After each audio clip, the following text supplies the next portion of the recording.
Hi అండి. Welcome to సాకిమాకి channel. ఈరోజు వీడియోలో నోటికి కమ్మగా టేస్టీగా ఉండే పల్లెటూరి స్టైల్లో చేసే ఉల్లిగడ్డల కారం ఎలా తయారు చేసుకోవాలో చూద్దాం.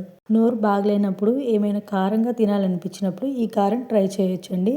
వంట చేసి ఇంట్రెస్ట్ లేనప్పుడు ఇంట్లో కూరగాయలు ఏం లేకపోయినా కూడా సింపుల్గా ఈ రెసిపీ ట్రై చేయొచ్చు. ఇంకా లేట్ చేయకుండా వీడియోలోకి వెళ్ళిపోదాం.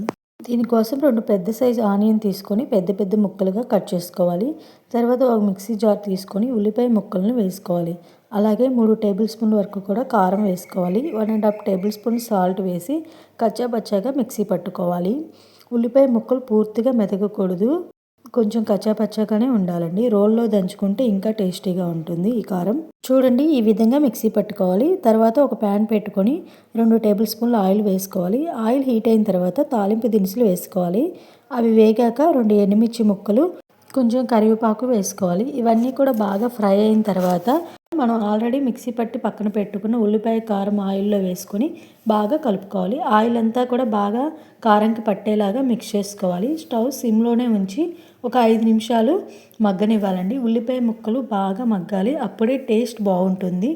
అంతేనండి, చాలా సింపుల్ అండ్ ఈజీగా ఈ ఉల్లిగడ్డల కారం రెడీ చేయవచ్చు. ఇడ్లీ దోశల్లో కూడా చాలా బాగుంటుందండి. ఏదైనా స్పైసీగా తినాలనిపించినప్పుడు ఈ కారం ట్రై చేయొచ్చు.